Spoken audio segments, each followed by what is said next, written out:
ये मैं एक ट्रेड शेयर करना चाहता हूँ। मैं सबसे पहले कॉन्टेक्स्ट में बता दूँ कि निफ्टी में और यूएस के मार्केट में मैं बुलिश हूँ।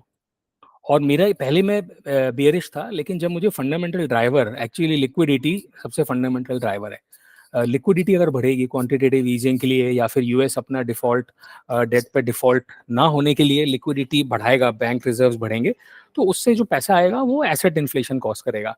चाहे वो एसेट्स कोई से भी हो, जैसे कि चाहे वो गोल्ड हो, गोल्ड हम देख रहे हैं, रियल एस्टेट हो, स्टॉक्स हो, जो इस तरह के एसेट्स हैं वो सारे के सारे बढ़ेंगे क्योंकि लिक्विडिटी की वजह से।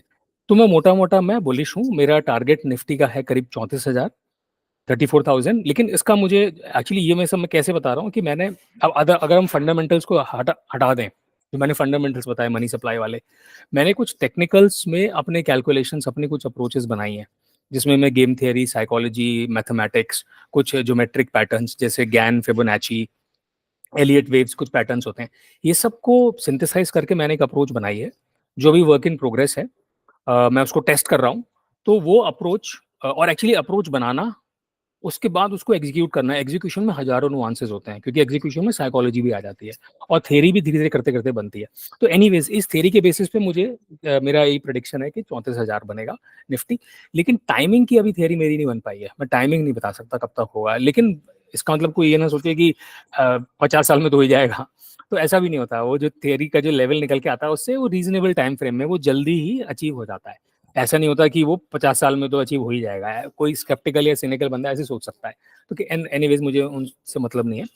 तो इसी को अप्लाई करके मैंने ये लेवल निकाला था कि ये करीब 25,100 तक गिरेगा ये, और मैंने इसमें शॉर्ट किया था। मैं बुलिश हूँ निफ्टी में, लेकिन अपॉर्चुनिटी शॉर्ट करने की मिलती रहती हैं।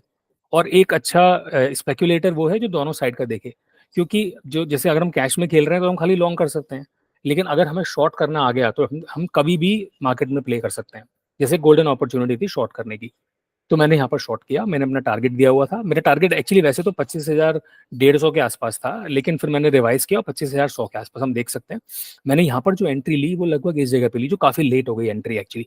और ये मुझे पता भी तब चला इस पॉइंट पे, जब वो थोड़ा सा गैप डाउन हुआ, तब मुझे पता चला कि ये जा रहा है। और मैंने इसमें जो पॉइंट्स बनाए वो आप देख सकते हैं, 1.4%, लगभग इसमें 8.5 टाइम्स का लेवरेज मिलता है निफ्टी में। तो इसको मल्टीप्लाई कर दो 1.4 को 8.5 से, तो लगभग 12% का रिटर्न है। और एक ही दिन में आ गया ये। कल इतना गिरा था, आज ये, और अब हम देख रहे हैं कि यहाँ से गिरते ही ये ऊपर जा रहा है। हो सकता है और ज्यादा नीचे चला जाए, लेकिन अभी के लिए मेरा टारगेट मीट हो गया और ये सही पॉइंट पे मैंने एग्जिट ले लिया। तो एक तो ये पॉइंट है, खाली थोड़ा सा शो ऑफ हो गया ये तो। अब मैं इसमें एक लर्निंग के लिए पॉइंट बताना चाहता हूँ कि लगभग इस पॉइंट पे मैंने एक व्यू दिया था कि ये 500 पॉइंट ऊपर जा सकता है। मैंने वो व्यू लगभग इस पॉइंट पे दिया था।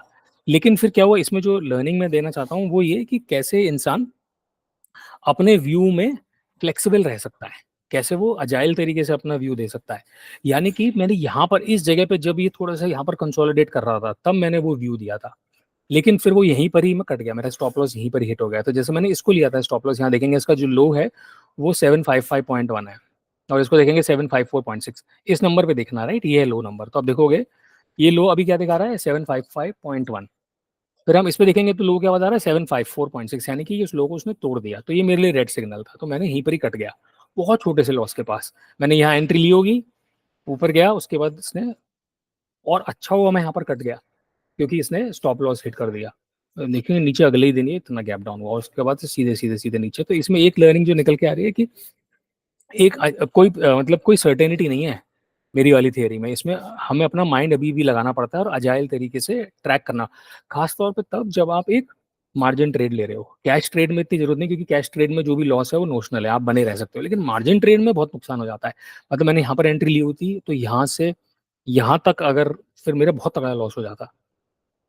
तो इसके लिए तो मेरा मोटा मोटा पॉइंट यही है, मैंने इसमें पहले तो थोड़ा सा बताया कि मेरा ट्रेड सक्सेसफुल हो गया, बिल्कुल वहीं तक गया। और वहां से आप देख सकते हो अभी जो ये कैंडल बना रहा है कितनी मस्त बना रहा है, तो मेरा ट्रेड बिल्कुल सक्सेसफुल हो। मैं एक्चुअली जो मैंने गलती करी, इंप्रूवमेंट स्कोप ये है कि मैं इसको एक्चुअली पहले ही, क्योंकि बड़ा स्ट्रॉन्ग सिग्नल्स हैं कि सेलिंग आ रही है, देखो यहाँ पर देखो ये कैंडल, मैं पहले ही ये ट्रेड ले सकता था। ये मुझसे, और एक्चुअली यहाँ पर भी कल भी मुझे अपॉर्चुनिटी मिली थी, लेकिन मेरे को भी अपनी थ्योरी में भी कन्विक्शन नहीं है, मैं एक्चुअली बिल्कुल इस वाले पॉइंट के आसपास ट्रेड ले सकता था। लेकिन मुझे भी ना, क्योंकि फंडामेंटली मुझे बुलिश हो गया है, तो मुझे भी लग रहा था कि यार मार्केट बुलिश है तो शायद यहीं, और स्ट्रॉन्ग कैंडल ये वाली बनी ऊपर की, तो मुझे लगा ऊपर चला जाएगा। तो मुझे भी अपनी थ्योरी में कन्विक्शन नहीं है। तो जैसे मैंने बताया कि थ्योरी बनाना, उसके बाद उसको एग्जीक्यूशन नुआंसेस फिगर आउट करना और फिर उसके बाद उसमें कन्विक्शन लेकर के आना। तो बहुत मतलब पिक्चर अभी बाकी है मेरे दोस्त, बहुत सारे लेवल्स होते हैं तब जाकर के आपकी थ्योरी बनेगी उस लेवल की जिस लेवल की ज्ञान की थ्योरी थी या एलियट वेव की थ्योरी थी। तो ये पॉइंट है बस, ये थैंक यू।